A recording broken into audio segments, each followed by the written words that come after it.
nossa próxima apresentação, dando sequência aqui para as duas apresentações finais, é a apresentação do Núcleo de Etnoecologia na Amazônia Brasileira. Nós temos ainda mais de duas apresentações além dessa, né, professora Ivanice Castro. Boa tarde, eu passo a palavra então para a apresentação do Núcleo de Etnoecologia na Amazônia Brasileira, o NETNO. Então, gente, boa tarde a todos e a todas, né? É sempre com muita alegria que a gente vem participar de um evento como esse. Por quê? Porque a gente tem poucas oportunidades de falar do que a gente vem fazendo. A gente acaba apagando tanto fogo que a gente não tem nem a oportunidade de conversar sobre o que a gente faz, né? Fiquei vendo aí os trabalhos da professora, quantas publicações interessantes que estão sendo produzidas aqui, e por conta da correria, da quantidade de coisas que a gente faz, a gente acaba nem se dando conta da quantidade de pesquisa, de formação de recursos humanos que a gente está fazendo aqui nessa região, né? Quando a gente pensa na Amazônia, nesse lugar, né? E agora a gente só ouve em todos os jornais falando da seca, das dificuldades, né? Que elas são muitas mesmo, é preciso reconhecer, mas aí tem um grupo de professores aqui, né? De pesquisadores, muito empenhados e comprometidos em fazer pesquisa, em formar recursos humanos aqui na região. Então, meu nome é Iva, tem esse nome grandão aí, mas se perguntar pela professora Antônia, ninguém sabe quem é, tá bom? Vamos pensar que ela é a professora Antônia, que é uma professora da UFAM, é a secretária de Educação, né, do município de Benjamin Constant, então não vão saber que é eu. Então, sou a Iva, né? Eu atuo, né, no Programa de Desenvolvimento, Sustentabilidade e Assessoramento no Alto Solimões, que é o PRODESAS. O PRODESAS faz parte do Núcleo de Etnoecologia na Amazônia Brasileira, né, que já é um núcleo bem antigo aqui, no sentido de desenvolver pesquisas e formar recursos humanos.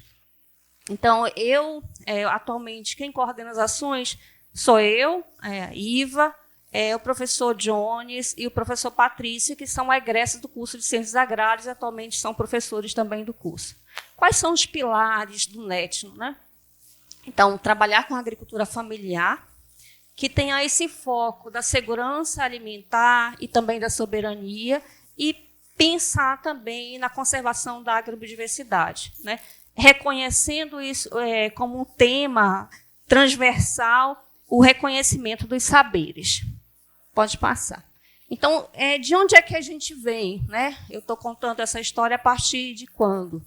Então, em 1995, já fazem, né, mais de 20 anos, teve o início, aqui a elaboração do projeto que antes era Projeto de Desenvolvimento Sustentável no Alto Solimões, o PRODESAS, com ações interdisciplinares e interinstitucionais. Então, veio grupo de pesquisadores, a gente não tinha o AEA aqui em Tabatinga, ainda não tinha o IFAM, ainda não tinha a UFAM, né? Então, isso ainda é muito recente para a gente, o campus de Benjamin Constant tem 16 anos. Então, nessa época, vinham professores de fora, né, de Manaus, de outras instituições, fora inclusive do Amazonas, então vinha de Manaus e do INPA, né, da UFAM e do INPA. Então, tinha um grupo de professores que era coordenado pelo professor Hiroshi Noda e a professora Sandra Noda, né? E eles vieram para trabalhar esses projetos com ações interdisciplinares, como eu falei, e interinstitucionais, buscando sempre conhecer e reconhecer esse conhecimento local e saberes, né? Objetivando o quê? Apresentar as alternativas à conservação da agrobiodiversidade e à sustentabilidade. E as áreas de atuação, a princípio, elas foram essas áreas de fronteira aqui na região do Alto Solimões. Então, aqui só para vocês conhecerem um pouco dos projetos que foram desenvolvidos, né? Os primeiros projetos. Então, a gente teve um projeto de energização solar fotovoltaica, né? Aqui também, em 99 e 2002, depois de 2003 a 2005, em algumas comunidades, a época que os problemas era que não tinha energia elétrica, né? Em nenhuma comunidade. Então, nenhuma atividade de escola, por exemplo, pensar em educação de jovens e adultos. à noite. Quem trabalhava, os agricultores trabalhavam durante o dia. Então, não tinha energia, né? Então, foi pensado esses projetos para poder viabilizar algumas ações. Aqui, uma experiência formativa de trabalho, né, de 2000 a 2002, né, financiado pela CUT, FAT, né, junto com a Prefeitura de Benjamin Constant, e foi uma elevação da escolarização e profissionalização de agricultores familiares. Então, isso eu já participei. Tenho assim, meus cabelos todos pretos, mas nessa época eu já participei. Né? Isso foi 2000, a primeira vez que eu vim para cá, para Benjamin Constant, foi em 2001. Então, tinham os núcleos, os agricultores iam para essas comunidades, que a gente chamava de comunidades polo, para participar desse processo de formação. E todo o conhecimento ele era traduzido, digamos assim. A pessoa tinha aula de matemática. Mas como que era a aula da matemática? A professora que é de matemática, né, conhece muito bem. Mas era uma matemática aplicada, né? Assim, vai estudar a roça, a produção de uma roça. Então, isso era traduzido do que é necessário de matemática para esses conteúdos. Então, era um conhecimento aplicado. Pode passar. Aqui há algumas imagens, né, do que a gente conhece das espécies. Então, dentro disso, alguns pesquisadores do INPA trabalhavam com essa parte de conservação. Aqui, quem é de fora não conhece, mas para a gente é muito comum a sapota, o mapati, e trabalhava com conservação in situ, né? Esse material também era coletado e instalado experimentos, né? Tanto aqui nas comunidades que os agricultores acompanhavam, como no INPA. Né? Então, no INPA tem experimento de açaí, né? O açaí daqui do Amazonas, e a bio também. Né? Nas comunidades, a gente tem de mapati e sapota, né? Para acompanhar o desenvolvimento dessas plantas. Né? E o que a gente percebeu? Por exemplo, o açaí, lá na estação experimental, ele começou a produzir depois de 10 anos. Né? Em uma comunidade, isso não acontece. Então, é importante fazer esses trabalhos, conhecer as espécies que são cultivadas aqui. A gente tem uma diversidade. Né? Aqui o girimum caboclo, pupunha, as pimentas, né, o capsicum, tem uma diversidade interespecífica bem grande aqui.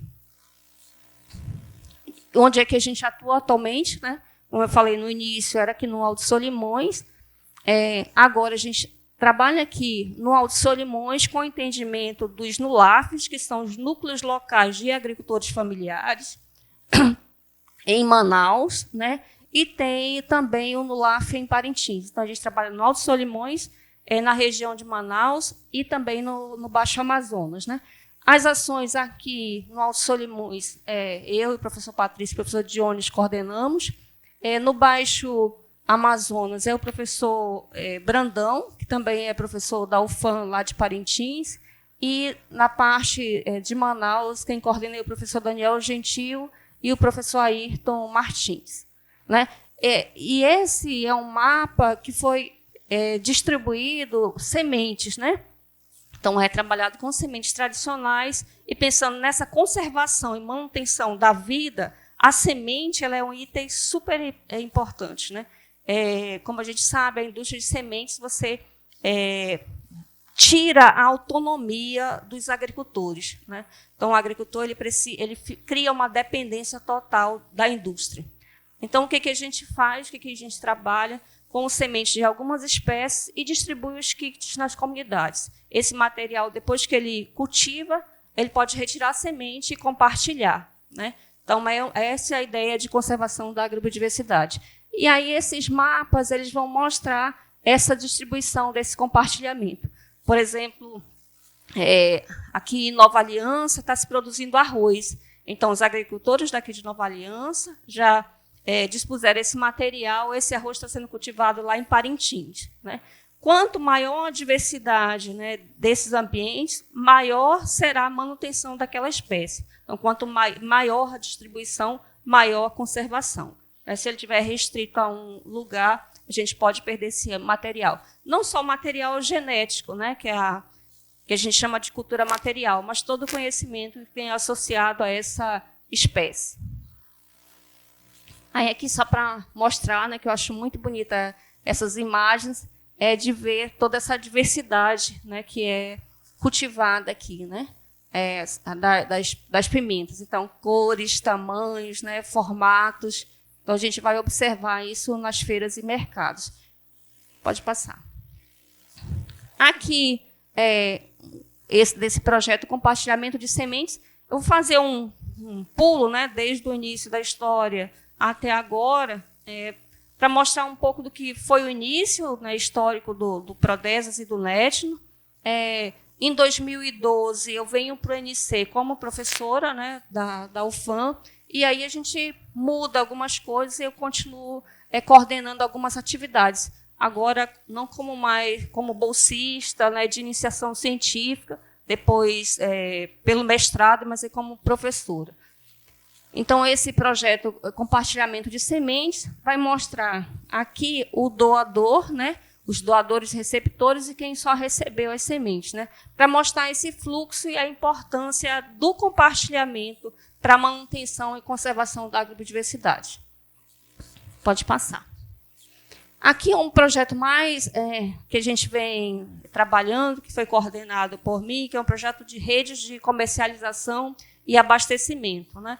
A gente tem feito um levantamento nas feiras e mercados, principalmente aqui em Tabatinga e Benjamin Constant. Qual a importância da gente saber quais os produtos que chegam nas feiras? Saber a origem, nós não temos dados históricos em nenhuma instituição. Se você for em qualquer secretaria de produção, ou mesmo os institutos locais, eles não têm os dados históricos dos produtos que são comercializados, né? Então, ninguém sabe de onde é que vem, qual o produto, qual é a diversidade que é comercializada nas feiras e mercados. Então, a gente vem trabalhando com isso, né, fazendo esse levantamento. E aí, por exemplo, aqui em Tabatinga, né, na feira que eles chamam de Feira das Verduras, quando a gente observa ali, o peru, né, contribui com esse abastecimento mais de 46%. Né? Mas, conversando com o secretário de produção daqui, ele disse, não, professora, esses dados aí não são reais, não. É muito maior o problema. Ele chega a cerca de 60%. Então, imagina, na questão de abastecimento dos produtos que a gente consome diariamente, a vulnerabilidade que a gente vive. Né? Aí, por exemplo, como o professor Max mencionou, a monilíase. Né? Então, não tem nenhuma vigilância adequada, até por conta desse contexto geográfico, por exemplo, de monitoramento, né, de vigilância sanitária e tudo mais. Então, a gente compartilha produtos, doenças, micro-organismos, tudo, né? Compartilha tudo. Né? Então, aí a gente vai perceber a vulnerabilidade no item fundamental, que é a alimentação. Aí, quando a gente vai para a Feira Ticuna, né, para saber dos produtos, a gente vai ver que aí a origem, né, é mais da produção local. Aqui de Mariuaçu, Belém de Solimões, essa área de assentamento, né, que contribui para o abastecimento da Feira Ticuna. Próximo. Aqui só para a gente ter uma ideia, né, dos produtos que mais são comercializados. Né? Então, limão, banana e pimenta são os produtos mais comercializados na feira. Né? Banana, aqui existe um hábito cultural muito forte, né? Faz parte da nossa cultura de consumir banana de diferentes formas. Né? E você consome em todas as refeições. Eu acho bem interessante isso, e isso é muito local. Né? Aí você é banana frita, banana cozida, banana no caldo, banana patacão, tacate. Então, tem uma diversidade de consumo. E isso, né, a gente apresenta esse hábito cultural, a gente observa na feira com a quantidade de bananas que é vendido. Não só a banana peruana, né, mas a gente identificou pelo menos 8 variedades. Pode passar. Alguns projetos que a gente está participando agora, né, hortaliças amazônicas. Então, é feita essa parte de testes de germinação, né, para a distribuição das sementes para os agricultores. Tá? Isso é feito em Manaus. lá, aqui quem coordena essa parte é o professor Daniel Gentil. A gente está participando também, né, que agora eu estou dizendo que a gente está ficando quase artista, né? Depois do projeto da professora Tassiana, a Rádio Ciência, está todo mundo já meio que artista, já falando podcast. Já está todo mundo querendo ser artista, já. Até eu estou nisso daí também. Um outro projeto que eu acho bem interessante, que a gente vai começar a fazer, é essa avaliação de exposição de populações tradicionais ao mercúrio, né? Então, a gente vive numa área que a principal proteína consumida é o peixe, né? A gente sabe que o peixe tem a parte do mercúrio e é acumulativo no corpo dos seres humanos. E também estamos vivendo, né, numa época, no governo passado, do boom dos garimpos ilegais, né? Então, quanto que isso está impactando? Quem que vai fazer isso daí? Acho que eu vou contar só essa historinha para vocês. Meu tempo aí, Max. Ave Maria. Não vou contar história muito longa, não, viu? Vou falar bem rápido. Então, esse projeto ele foi financiado pelo CNPq, né, junto com o SUS, para estudar o mercúrio nas populações tradicionais. E foi super interessante, porque o CNPq ele financiou passagens, ele financiou equipamentos, né, e não financiou combustível. Não tem combustível? Entendeu? Não tem combustível, né? Não tem combustível, não tem, né? Não pode alugar barco, não pode, não tem isso lá, né? E aí, como que a gente vai fazer, né? Aí nós vamos lá com a prefeitura, mostrar o projeto, dizer para eles que é muito, muito, muito, muito importante que os professores vão trabalhar de graça só para fazer a pesquisa. Então, a gente está nesse diálogo aí com a prefeitura, com a Secretaria de Educação e a Secretaria de Saúde, né? Porque também a gente vai precisar dos técnicos para ir lá coletar o sangue dos meninos, né? Estou pensando aqui, como é que eu vou segurar? Meu filho de 7 anos, quando fala que vai tirar sangue, meu Deus, né? Imagina uma turma inteira para tirar sangue. Mas vamos tentar fazer isso. Eu acredito que isso está sendo realizado. Quem coordena o projeto é um professor da Unir, professor Vanderlei, mas é super interessante a gente pensar nesses projetos, pensando na saúde, né, aí de toda a população. Mas está nessa, né? Nós vamos fazer, porque a gente, assim, na hora que a gente se compromete, a gente faz, né? Ninguém sabe como ainda, né, professora Tassiana? Como é que é? Pega carona, faz tudo, né? Aí também a gente tem os projetos de iniciação científica sendo desenvolvidos para dar continuidade a esses projetos que a gente pensa na rede de comercialização. A gente sempre tem que pensar na continuidade. E as fontes de financiamento, CNPq, FAPELAN, são maravilhosas, tanto que estão oportunizando a gente estar aqui, né? A gente está aqui fazendo esse evento e poder falar. Mas tem um período assim, né, que a gente fica no limbo, né? Que não tem dinheiro para nada. Aí o que a gente pega? Nossos alunos embaixo do braço e vamos lá, né? É uma bolsa, é um aluno voluntário, né? Vai pegando o pessoal, né? Não está com vontade de fazer, não sei o quê, né? E aí a gente continua fazendo isso. Então, tem esse projeto de iniciação científica e também tem um pessoal que precisa concluir o curso. Aí, nessa hora, a gente fica super feliz, né? Ele chega perto da gente, meu Deus, é uma oportunidade de continuar fazendo e trabalhando em uma linha, né? Como essa do abastecimento. Então, precisa que os bolsistas ou voluntários vá às feiras pelo menos 2 vezes a cada mês, regularmente. Então, não é tão simples assim pensar no ano, né? Mas a gente tem conseguido alguns êxitos. Então, né, quais são os desafios, complexidade que a gente vive? É necessário a gente pensar numa abordagem interdisciplinar. A gente só está aqui pelos projetos, né, interinstitucionais, senão isso não seria possível, né? Então, a gente vem aqui com um projeto ajuda uma coisa, o outro tem o combustível, o outro tem a passagem, o outro tem o drone, o outro tem não sei o quê, e a gente vai, né, se unindo e vai realizando os trabalhos, as pesquisas. Então, esses projetos interinstitucionais são essenciais. Essa formação de recursos humanos, acho que a gente continua formando, é super importante para cá, para a região, e formar pessoas daqui, né? O professor Marcos citou o Joels, né? Eu fiquei toda feliz aqui. O Joels foi meu orientado, né? Então, olha, ele é o bolsista do projeto, né?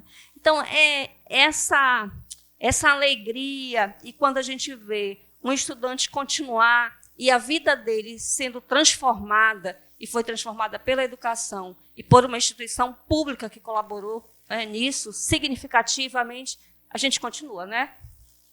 Continua. Recursos limitados, como a historinha que eu acabei de contar para vocês, que é uma historinha verídica, tá? Não é conta da carochinha. Recursos limitados e toda essa ideia do custo amazônico. E eu fiquei pensando, vindo para cá, e da semana passada também eu estive em campo, na ilha do Aramaçá. Na época da seca, as comunidades que mais abastecem Benjamin Constant, elas são as comunidades das várzeas, que produzem as espécies de ciclo curto. Só que agora elas são as mais próximas, mas simplesmente não dá para sair com o produto. Aí, falando com o agricultor, esse professor aqui mostrou os canteiros, né, com coentro. Eu perdi tudo, porque a gente foi andando na carrocinha, né, saindo da comunidade até a beira do Solimões, na carrocinha assim, né, com a estrada perfeita. Quando ele chegou lá, nada prestava, nem chegou até Benjamin. Então, muitos produtos estão se perdendo, mesmo com essa proximidade, né, que a gente tem. É muito próximo, né, a essas comunidades, por exemplo, da Ilha do Aramaçá, são muito próximas a Benjamin. Então, esses produtos chegam, ou chegavam. Aí a gente precisa continuar estudando para entender esses fenômenos climáticos, essas emergências climáticas, para a gente ver como que a gente pode assessorar melhor esses agricultores. É isso, pessoal. Gratidão por terem me ouvido. Estou aqui.